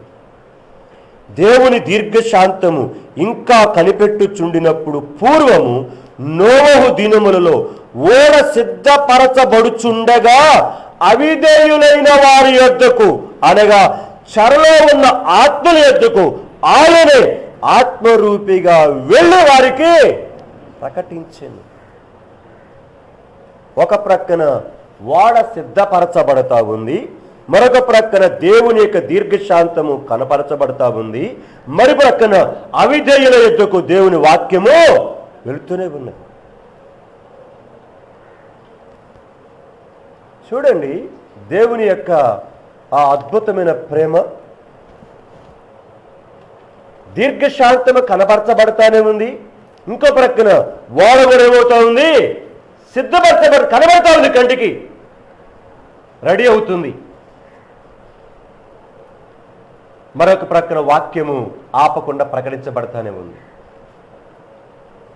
అయితే ఇక్కడ ఆశ్చర్యకరమైన విషయం ఏంటంటే, నోవహు తన జీవితంలో తన భార్యను, తన 3 కుమారులను, షేము, హాము, యాపేత్, 3 కుమారులు, కనుక 3 కుమారులను, 3 కోడండ్రను ఈ 100 సంవత్సరాలు గమనించుకోండి. ఈ వాడ కట్టబడే దాదాపు ఈ 100 సంవత్సరాలు ఎంత జాగ్రత్తగా కాపాడుకున్నాడండి. చుట్టూ ఏంటిది వాతావరణం? భూలోకము బలత్కారముతో నిండి ఉన్నది. అక్కడ రాయబడిన మాటలు 6వ అధ్యాయంలో, భూలోకము దేవుని సన్నిధిని చెడిపోయి ఉండేను. అంతేకాదు ప్రతి వాడు తన మనసుకు వచ్చినట్టుగా ప్రతి వాడు అమ్మాయిల పెళ్లిలో చేసుకుంటా పోతున్నాడు. ఎవడు ఇష్టం వాడిని, అడ్డు అదుపు లేదు. అలాంటి వాతావరణం కలిగిన పరిస్థితులు చుట్టూ ఉంటే నోవహు తన జీవితంలో కట్టుకున్న విధానం అద్భుతం. నువ్వు చూద్దావు చాకులు కాదా, కనుక మా అబ్బాయి వాడు సహాయం మరి చచ్చాడు, కనుక మా అమ్మాయి ఆ అబ్బాయి అక్కడికి మరి చనిపోయింది. ఇక్కడ చెప్పలేదే నోవహు, అంతకంటే చెడిపోయిందా జాగలముడి? నీ చుట్టూ ఉన్న వాతావరణం అసలు నువ్వే పొద్దునే చెడిపోతుంది, వాళ్ళనే చెబుతా ఉన్నావు. నువ్వు చెడిపోయి పచ్చకామెల్లాడికి లోకమంతా. నోవహు కట్టుకోగలిగినప్పుడు నీకెందుకు కట్టుకోలేకపోతున్నావు? మనకు ప్రేమలు ఎక్కువ, మన పిల్లల మీద ప్రేమ పాకమైపోయి రొచ్చయ్యి కంపు కొడుతుంది. ఒక్కసారి ఆలోచించు. నోవహు చుట్టూ వాతావరణం వ్యతిరేకించేవాడే, గేలి చేసేవాడే, ఎగతాళి చేసేవాడే. వీడికేదో మైండ్ పోయింది, ఏందో కడుతున్నాడు వీడోయి, వీడికేందో మైండ్ పోయింది. ఒకటే కడుతున్నాడు వీడు, ఒకటే కడుతున్నాడు. 1 సంవత్సరం 2 సంవత్సరం 100 సంవత్సరాలు కట్ కట్. ఇలాంటి ప్రజల మధ్యలో తన బిడ్డలను కాపాడుకున్న విధానం, కాచుకున్న విధానం గత రాత్రి అది కూడా చెప్పాను. కనుక ఆదికాండం 2వ అధ్యాయం 15వ వచనములో దేవుడు మొట్టమొదటి మానవుడికి దేవుడిచ్చిన పని, దేవుడు మానవుడిని సోమరానిగా చేయలేదు. నువ్వు సోమరిదాని వాడబోతున్నావు అంతే.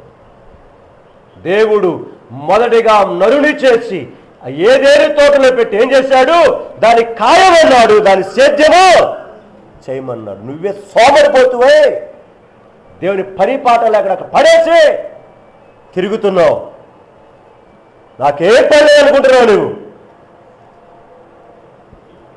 దేవుడు రక్షించబడిన ప్రతి ఒక్క వ్యక్తికి పనిచ్చాడు.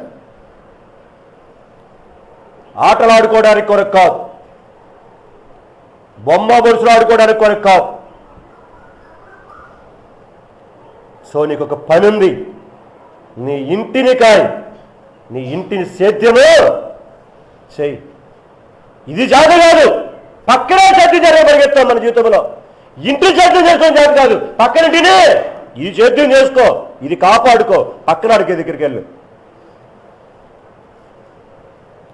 నేను ఒకటే చెప్తున్నాను, ప్రేమే సహోదరి సహోదరుడా, నీ ఇల్లే తగలబెడతా ఉంది. కనబట్టలేదు నీకు?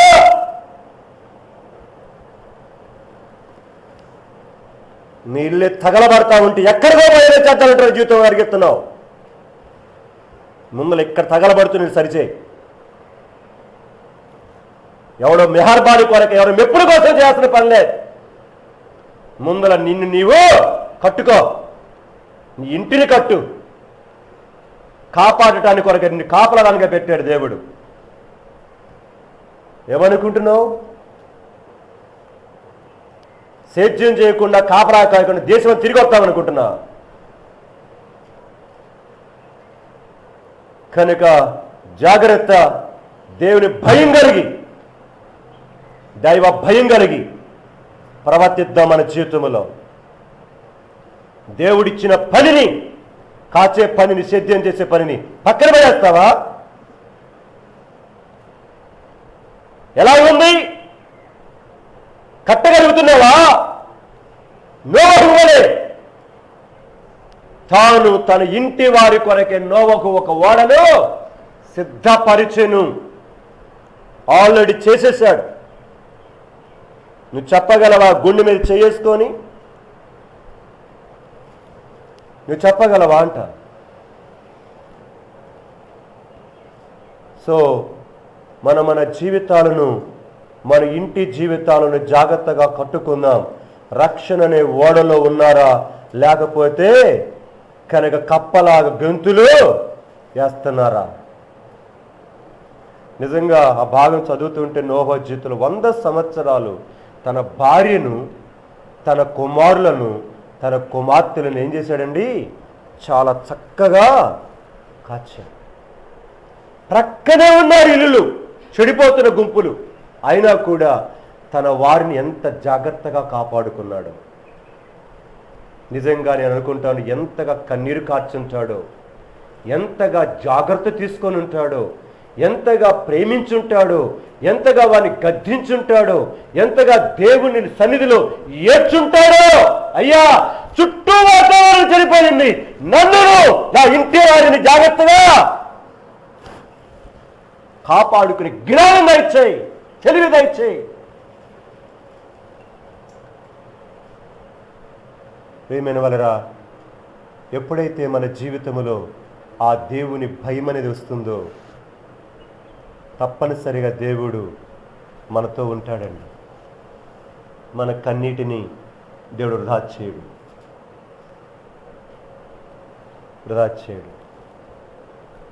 సో అలాగా దేవుని సన్నిధానములో మనల్ని మనముగా జ్ఞాపకం చేస్తున్నాం. సో నేను భాగానికి వస్తున్నాను. 1 పేతురు పత్రిక 3వ అధ్యాయం. 1 పేతురు పత్రిక 3వ అధ్యాయం. ఇక్కడ ప్రాముఖ్యంగా 2 మాటలు తీసుకురావాలని ఆశించాను అసలు. కనుక ఆ 2 మాటలు జ్ఞాపకం చేస్తా. ఈ బాప్తిస్మం అనే యొక్క మాట దగ్గరికి రాకముందు 2 విషయాలు ఉన్నాయి. నేను అవి చదువుతున్నాను. 18వ వచనం అంటే 18 అక్కడ సంఖ్య కింద రావాలి.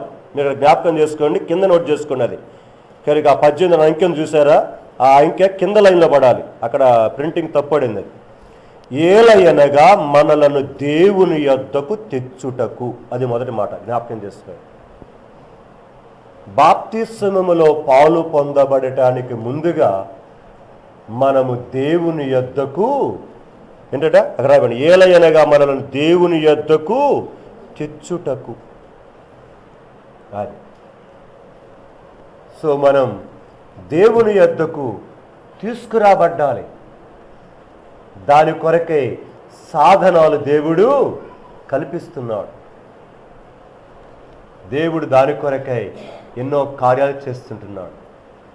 తన కుమారుణ్ణిచ్చాడు, పరిశుద్ధాత్మనిచ్చాడు, సంఘాన్నిచ్చాడు, సేవకులనిచ్చాడు, తోటి విశ్వాసులనిచ్చాడు, సహోదరులనిచ్చాడు. అలాగనే ఆ పరిశుద్ధమైన దేవుని మాటలు ఇచ్చాడు. అనేకమైన ఆత్మల యొక్క జీవిత సాక్ష్య జీవితాలు ఇచ్చాడు. ఎందుకో తెలుసా? నిన్ను దేవుని యొద్దకు తీసుకురావటం. వస్తున్నావా ప్రియమైన సహోదరి సహోదరుడా? దేవుని యొద్దకు వస్తున్నావా అని, దేవుని యొద్దకు నిన్ను తీసుకురావడానికి కొరకై ఇన్ని రకములుగా సాధనములు కల్పించబడితే నువ్వేమనుకుంటున్నావు? గత రాత్రి ఒక సాక్ష్యం వింటా వచ్చాను. అతను ఇంటర్వ్యూ చేస్తా ఉంది ఒక ఆమె. అతడు ఎలాగ యేసు ప్రభు నమ్ముకున్నాడు. అతను ఒక హైందవ కుటుంబంలో పెరిగాడు.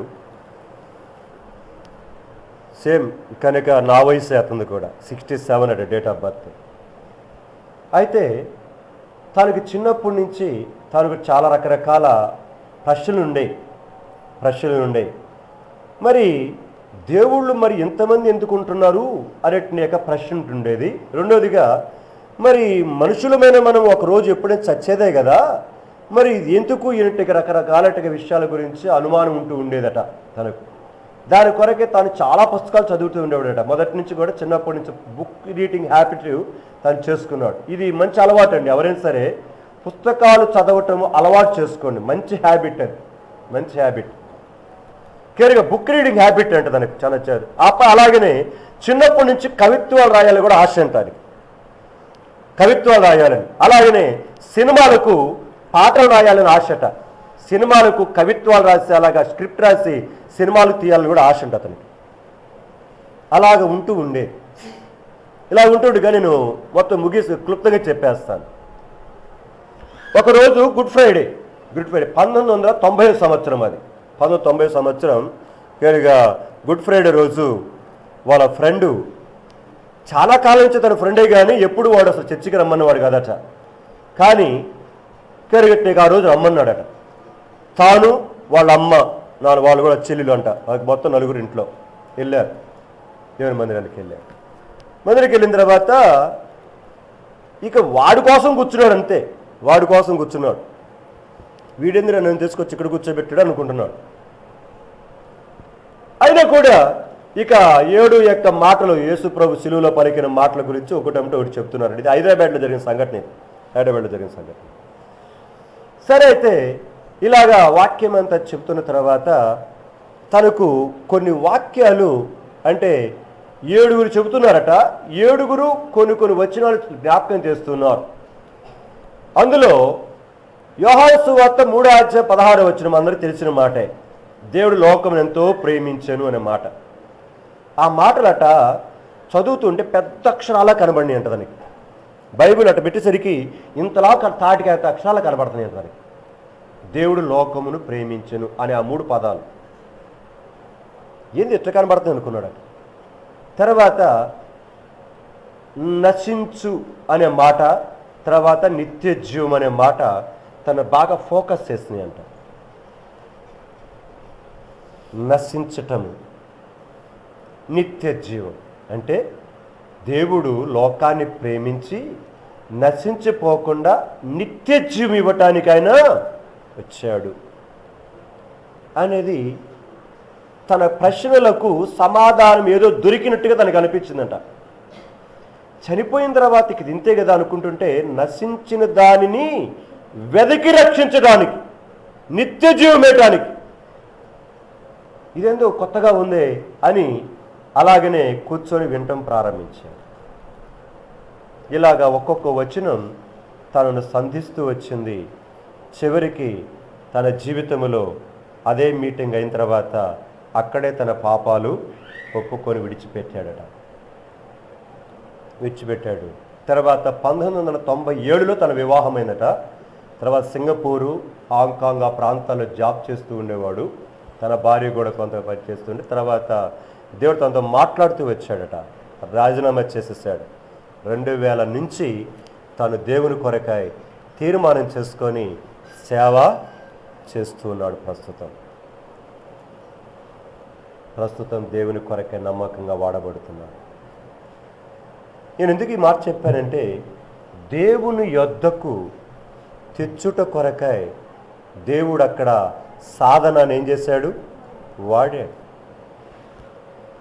నీకు కూడా ఎన్నోసార్లు సాధనాలు వాడబడుతున్నాయి, కానీ దానిని నువ్వు గమనించుకోవట్లేదు.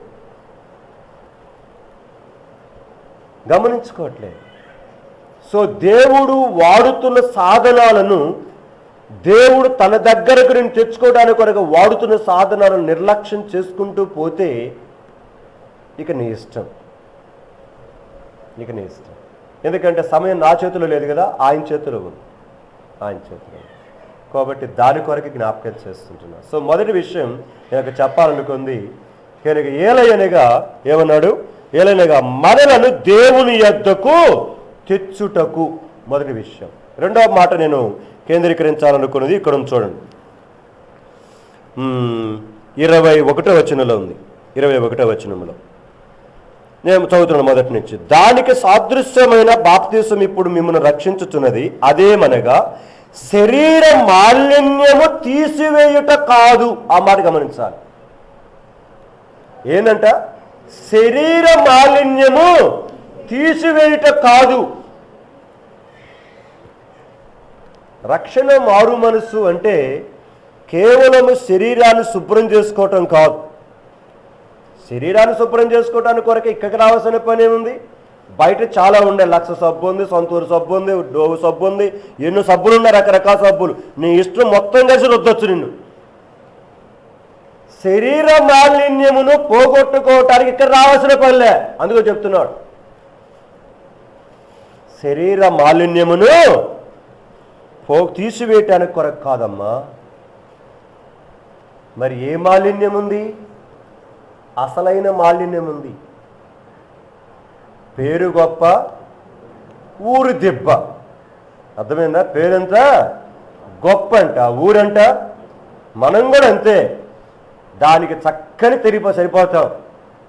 పైకి మాత్రము సెంట్లు, వాసనలు, సువాసనలు, చక్కని అలంకారం. లోపల ఏంటిది? అంత దరిద్రమే కాదా? సువాసన వస్తుందమ్మా లోపల నుంచి, సువాసన వస్తుంది అక్క లోపల నుంచి.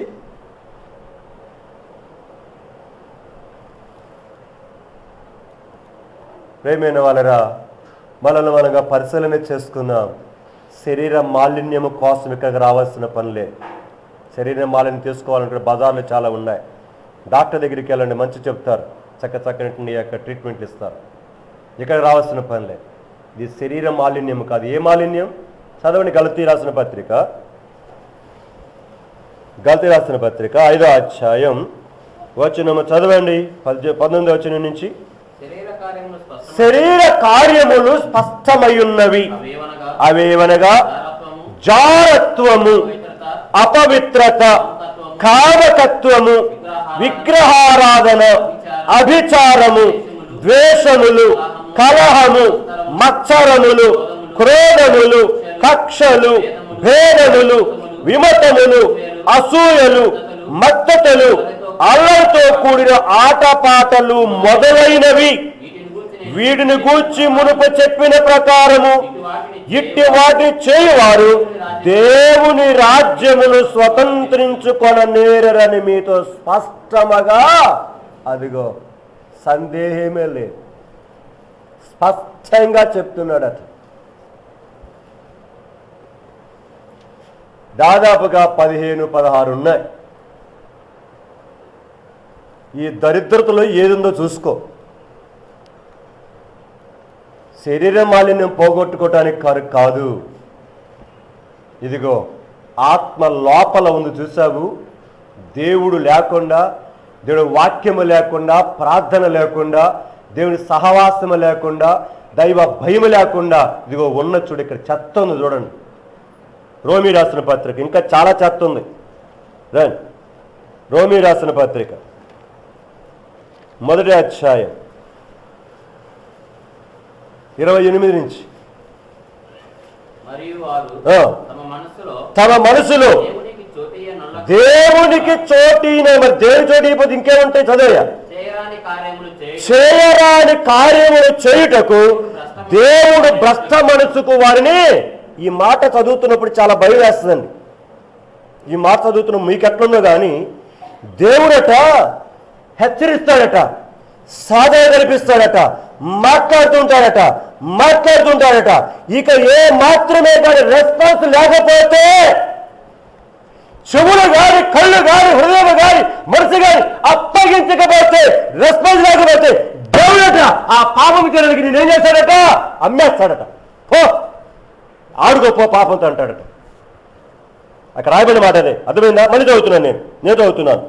దేవునికి చోటు ఇవ్వకపోయిన కనుక చేయరాని కార్యములు చేయుటకు దేవుడు భ్రష్ట మనసుకు వారిని అప్పగించేశాడట. జాగ్రత్త. దేవుడు ఎప్పుడు కనికరిస్తాడులే, ప్రేమిస్తా ఉంటాడులే, చూచి చూడట్టుగా పోతాడులే, ప్రేమామయుడు కదా అని అనుకుంటూ పోతా ఉంటే నీ జీవితంలో ఒకరోజు అప్పగిచ్చేస్తాడట దేవుడు. అర్థమైందా? అప్పగిచ్చేస్తాడు కాని కార్యాలకు. ఇక నీ బ్రతుకు దరిద్రం. ఇంకో మాట చదువుతారా? దానియేలు 1:1. ఇలాంటి మాటలు చాలా ఉన్నాయి. దేవుడు అప్పగించేశాడంట. దానియేలు 1:1. యూదా రాజు యెహోయాకీము ఏలుబడిలో 3వ సంవత్సరమున బబులు రాజు నెబుకద్నెజరు యెరూషలేము దాన్ని మీకు ముట్టడి చేయగా ప్రభువు యూదా రాజు యెహోయాకీమును దేవుని మందిరములను శేషించిన ఉపకరణములను ఆ రాజు చేతికి అప్పగించాను.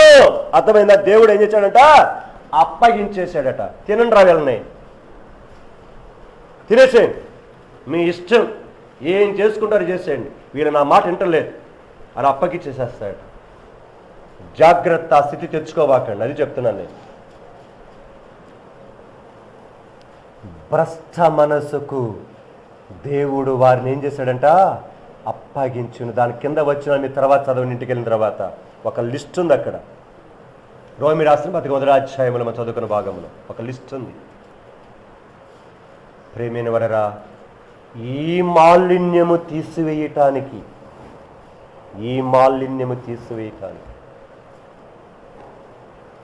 చేప తెచ్చారండి, బొచ్చ దాదాపు 3 కిలోల బరువు ఉంది. జాగ్రత్త వినండి. చేప తీసుకొచ్చిన తర్వాత మొదటిగా ఏం చేస్తారండి? చెప్పండి, చేపలు చేసిన వాళ్ళు రుద్దుతాము. రుద్దిన తర్వాత ఏం చేస్తారు? చెప్పండి. తలకాయ కోస్తారు. తర్వాత రెప్పలు ఉంటాయి, పైన కింద రెప్పలు, అవి కోస్తారు. వెనకాల తోక ఉంటుంది, అది కట్ చేస్తారు. ఇప్పుడు చేసిన తర్వాత తలకాయ కోసి లోపలికి 2 ఏళ్ళు బాండిచ్చి పొట్టలోకి, అర్థమైందా? పేగులు మొత్తం ఏం చేస్తారు? ఇలా తీయకుండా చక్కగా వండితే ఏమవుద్ది? వండి చూసుకోండి రేపు ఇంటికి వెళ్ళి. ఇవి ఇంటి కనుక నువ్వు ఎంత శుభ్రం చేసినా లోపల అవి తీయకపోతే పచ్చగా ఒకటి ఉంటుంది ఆ చేపలో, అది కటిక విషం. ఆ ఒక్కటి ఉంటే చాలు. చేప నువ్వు ఎంత పులుసు వండినా, ఎంత మసాలా వండినా ఏమవుద్ది? అబ్బా చేయలే. దేవుడు నిన్ను కోరుతున్నదే శరీర మాలిన్యము తీసేయటానికి కాదు. మొదటిదిగా ఆయన యొద్దకు నిన్ను తెచ్చుకుంటాడు. తెచ్చుకొని రెండోది ఏం చేస్తాడు? లోపల మాలిన్యమును శుభ్రం చేసుకుంటాడు. ఆయన చేసుకుంటానంటే నీకెందుకు బాధ? చెప్పాను ఇంతకుముందు, వాడు బాగా పొల్లాడు వస్తాడు, ఎవరు కొడుకు బాగా తిరిగి చెమట్లు బట్టి కనుక ఆ నెక్కరు ఆ బనీని మొత్తం మురికైపోయి వాడికి ఎట్లుంటుందంటే ఇంకా ఆనందంగా ఉంటుంది వాడికి. నువ్వు వాడిని చూసి పళ్ళు పటపట పటపట కొరికి, అర్థమైందా, చక్కగా మళ్ళీ నీళ్లు కాసిపెట్టి వాడిని ఏం చేస్తావు, తీసుకొచ్చి ఇడుతూ ఉంటే బట్టలో అంటుంటాడు వీడు. ఏం చేస్తావు, దబాను ఒకటి బాదిన తర్వాత వాడిని ఇక్కడ ఏం చేస్తావు, నిలబెడతావు. నిలబెట్టి ఇప్పుడు ఏం చేస్తావు, నీళ్లు పోసి ఏంది చేతులు ఎందుకు ఎందుకు మా కొండే మా బుజ్జి అంటివే. వాడు ఇప్పుడు ఏమైనాడు, సైతాన్ అయ్యాడు. అందుకొని ఇప్పుడు మళ్ళీ ఏం కావాలి, మా బుజ్జి కొండండే ఇటువంటి అబ్బా తోవకమ్మ బాగా ఎప్పుడుతుంది రే తోవపోతే ఎట్టపోతారు మట్టి అని మళ్ళీ ఏదో చెప్పి మళ్ళీ కూడా కొట్టి ఏం చేస్తాం, మళ్ళీ ఈ పంత రుద్ది రుద్ది రుద్ది రుద్ది అబ్బాయి నల్లగా ఉన్న తెల్లగా రావాలని. దేవుడు ఆశ కూడా అదేనక్క. నువ్వెందుకు ఏడుస్తావు, నీ మలినాన్ని పోగొట్టడానికి కొరకే ఉంచుకుంటావు, అట్టనే ఉంచుకో. అయితే దేవుడు తన దగ్గరకు తీసుకొని నా మాలిన్యమును శుభ్రం చేసుకొని ఆయన నిన్ను సంపూర్తిగా క్రీస్తులో నిన్ను ముంచాలని కోరుకుంటున్నాడండి. నిన్ను ఆ విధముగా చక్కగా శుభ్రము చేసి, మనకు తెలుసు ఎండాకాలంలో చేస్తూ ఉంటాం పని కనుక ఆగిటిని యొక్క చక్కని ఆ షరబత్తుని ఏదో తెచ్చుకుంటాం, లేకపోతే ఆ స్వీట్ కలర్ని తీసుకొచ్చుకుంటాం, నిమ్మకాయ పిండుకొని ఆ చక్కనెట్ని యొక్క కలర్ని వేసి దాంట్లో చక్కెర వేసి ఇట్లా తిప్పి మళ్ళీ ఏం చేస్తామని దాన్ని తాగుతూ ఉంటే ఎంత హాయిగా ఉంటుందో, మజాగా ఉంటుంది కదా. ఇప్పుడు నేను ఒక ప్రశ్న అడుగుతున్నాను ఇక్కడ. ఇప్పుడు ఆ తాగక ముందు అవి ఏం చేయబడ్డాయండి, మంచి నీళ్లు తీసుకున్నావు కదా, ముందల మంచి నీళ్లు తీసుకున్నావు. తర్వాత ఏం చేసావు, దాంట్లో ఉప్పు వేసావు, కొంత చక్కెర వేసావు. మూడోదిగా ఇంకేం చేసావు, కావాలంటే రంగు కూడా వేసుకున్నావు. తర్వాత దీన్ని కూడా ఏం చేసావు, నిమ్మకాయ కూడా పిండుకున్నావు. ఇంకా కావాలనుకుంటే ఇంకోటి కూడా ఇంకా వేసుకున్నావు. ఫ్లేవర్స్ చాలా ఉన్నాయి, అవి కూడా వేసుకున్నావు. ఇప్పుడు అవన్నీ కలబెట్టిన తర్వాత మొత్తం ఏమవుతాయండి, కలిసిపోతాయి. దేవుడు కూడా నీతో నాతో అలాగ కలిసిపోవాలని ఇష్టపడుతున్నాడండి. కానీ దేవుని నువ్వు అక్కడే ఉండు, నేను ఇక్కడే ఉంటా అని ఆయన ఏం చేస్తున్నాం, ప్రక్కనే ఉంచుతున్నాం. బాప్తిస్మం అనే దానికి ఆ చివరికి అర్థం చెప్తున్నాను. అది ముంచుట లేపుట దేని చూపిస్తుందంటే, నాలో నువ్వు సంపూర్తిగా ఏం కావాలి, మునిగిపోవాలి. నాలో సంపూర్తిగా నీవు మునిగిపోవాలి. నేను నిన్ను నా బిడ్డగా నేను చేసుకోవాలని ఆశిస్తున్నాను పరిపూర్ణంగా. అది ఆయన యొక్క అభిమతం, ఆయన ఆశ. సో నువ్వు ఇష్టం, అది దీనిలో బలవంతమేమీ లేదు. దేవుడు నా జీవితంలో ఆ బాప్తిస్మము అనేటువంటి 20వ వచనం రాయబడిన మాట ప్రకారంగా దానికి సాదృశ్యమైన బాప్తిస్మము ద్వారా ఇప్పుడు రక్షించబడుచున్న అంటాడు అక్కడ 27వ వచనం, 1 పేతురు పత్రిక 3:20 వచనం. సో రక్షించబడ్డాము, రక్షించబడుచున్నాము, రక్షించబడబోతున్నాం. కనుక ఇది జరిగిన ప్రక్రియ, జరుగుతున్న ప్రక్రియ, జరగబోయే ప్రక్రియ. కానీ చాలామంది రక్షించబడతారు కానీ రక్షించబడుచూ ఉండరు, రక్షించబడరు. అర్థమైంది నేను చెప్తున్న మాట? మళ్ళీ చెప్తున్నా మీకు అర్థమవడానికి కొరకాయ. రక్షించబడతారు, ప్రభువా నేను పాపిని అని, కానీ రెండో స్టెప్లోకి రారు, రక్షించబడుచూ రారు. రోజు రక్షించబడాలంటే ఏం చేయాలి? పిల్లలకు వలె మనం కూడా అమ్మా నన్ను కాపాడు, అమ్మా నన్ను కాపాడనే కేకలు దేవుని దగ్గర వేస్తూ ఉంటే ఆయన మనల్ని ఏం చేస్తుంటాడు? రక్షిస్తూ ఉంటాడు. మూడవది, మనము సంపూర్తిగా ఒక దినమున రక్షింపబడుదుము. భవిష్యత్ ఇది సంపూర్ణ రక్షణ, ఇక మరి ఏ శిక్ష ఉండదు. సో నువ్వు మొదటి దాంట్లో ఉన్నావో, రెండో దాంట్లో ఉన్నావో, మూడో దాంట్లో ఉన్నావో, ఎక్కడ లేవో నీ ఇష్టం. దేవుడు నీతో నాతో మాట్లాడుతుండగా మనల్ని పోగొట్టుకోవడానికి కాదు కానీ దేవుని యొద్దకు నిన్ను తీసుకురావటానికి, నీ నా మలినమును కడగటానికి కొరకాయి, నీలో నన్ను సంపూర్తిగా ఐక్యమ చేయటానికి కొరకు ఇష్టపడుతున్న దేవుని ప్రేమను తృణీకరించుకుని వెళ్తావా? రండి మోకాల మీదకి వద్దాం. ఆ దేవుని ప్రేమను తృణీకరించుకుని వెళ్తావా? ఇంకా ఎంతకాలం వెళ్తావు? నీ కోసమై, నీ ఇంటి వారి కోసమై ఏమి సిద్ధపరచుచున్నావు?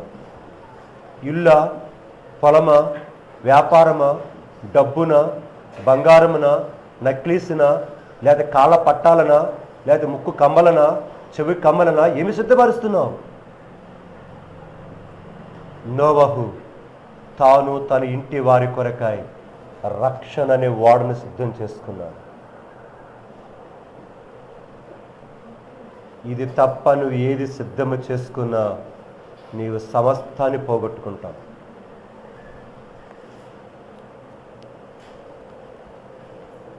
ఎక్కడున్నావు ఆత్మీయ జీవితంలో పరీక్షించుకో.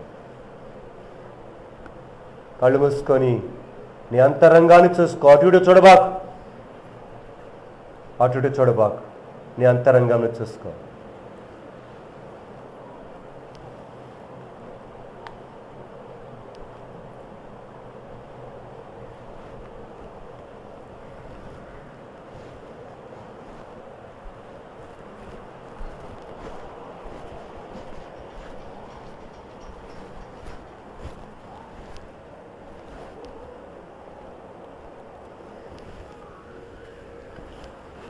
ప్రేమ కలిగిన నా తండ్రి, పరిశుద్ధులైన దేవా, నీకే స్తుతులు స్తోత్రాలు.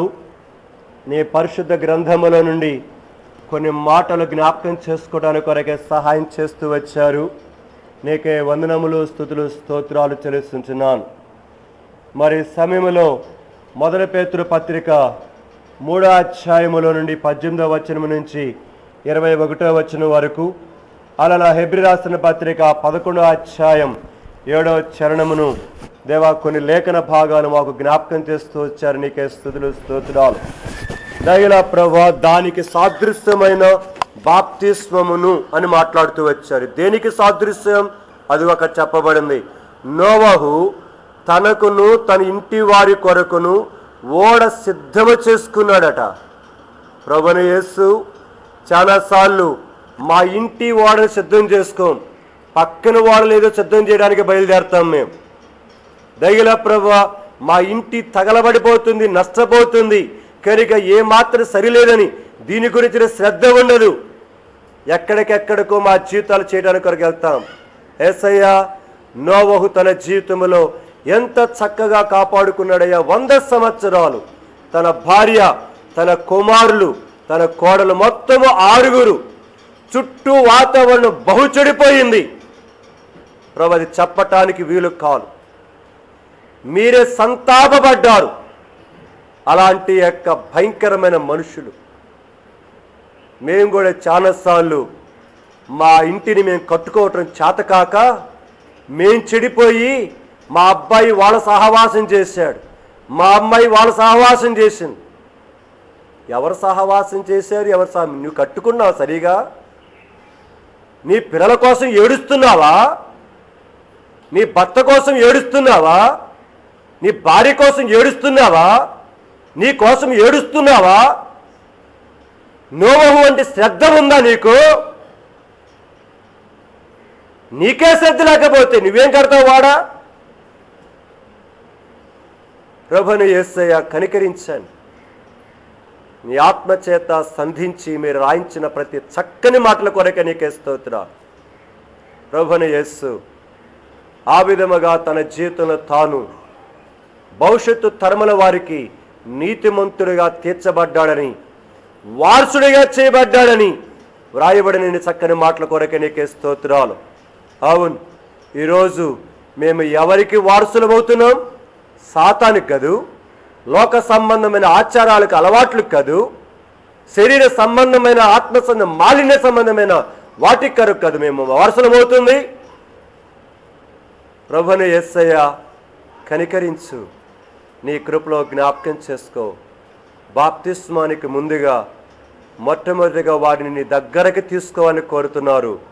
రెండవదిగా శారీరం మాలిన్యమును కాదు, ఆత్మ సంబంధమైన మాలిన్యమును తొలగించడానికి కొరకాయ మీరు ఇష్టపడుతుంటే, మరి ఇష్టపడకుండా పోతున్న వారిని మీరు ఏం చేస్తారు? మరిక మీరు అప్పగిచ్చేస్తారు బస్ట మనసుకి అంతే. వారికి ఇక ఏమాత్రం కూడా చలనం ఉండదు. ఎన్ని చెప్పినా కూడా వారికి చెవుని పెట్టుకుని ఆ చెవుని వెళ్ళిపోతూ ఉంటారు.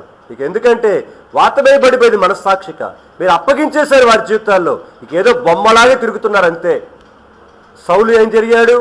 చివరికి దయ్యం పట్టిన తర్వాత బొమ్మలాగా తిరిగాడు. తన కత్తి మీద తానే పడి చచ్చాడు. చివరికి పోయే ఏం చేస్తాడు దేవుడి కొడుక? నువ్వు ఏడవాకయ్యా సమూయేలా, నువ్వు లే, ఏడ్చేంతవాడు చాలు, యెషయా ఇంటికి పో. కనుక ఆయన స్థానంలో నేను ఒకరిని అభిషేకించబోతున్నాను మీరు చాలా కోపంతో మాట్లాడారు సమూయేలుతో. ప్రభువా నిజమే, మీరు త్రోసివేస్తే మా పరిస్థితులు ఏమవుతాయి? మీరు మమ్మల్ని అప్పగిచ్చేస్తే మా పరిస్థితులు ఏమవుతాయి? కాబట్టి మీరు సాధనములను కల్పిస్తున్నప్పుడు ఎవరి ద్వారానో, చిన్నపిల్లల ద్వారానో, సువార్త ద్వారానో, అమ్మ ద్వారానో, నాన్న ద్వారానో, అక్క ద్వారానో, చెల్లెల ద్వారానో, ఫ్రెండ్స్ ద్వారానో, ఏదో ఒక రకముగా, లేకపోతే నిద్రపోతున్నప్పుడు మీరే కళ ద్వారానో మాట్లాడుతుంటారు. లోబర్చుకోపోతే నష్టపోతాం. అలాంటి స్థితి పోకుండా ఉండడానికి కొరకాయ మీరు ఇచ్చిన మరొక చక్కని సమయాన్ని బట్టి నీకే స్తోత్రాలు. ఉపయోగించుకొని లోబడి ముందు జీవితంలో నడవడానికి సహాయం చేస్తున్నాను. ఈ విధంగా మా కొరకే కొట్టబడిన శరీరం, మా కొరకే కాచిన నీ శరీరం మనకి రక్తమునిగా మాదిరిగా ఉన్నా ఆ రొట్టె రసములు చేయటానికి కొరకే మమ్మల్ని సిద్ధపరచండి. వదనములు స్తుతులు స్తోత్రాలు చెల్లించుకుంటూ ఇచ్చిన ప్రశస్తమైన సమయాన్ని బట్టి స్తుతిస్తూ ఆరాధిస్తూ నా ప్రభును నా రక్షకుడు యేసుక్రీస్తు ప్రభువు నామమున వదనములు చెల్లించుకుంటూ ప్రార్థిస్తున్నాను తండ్రి. ఆమేన్.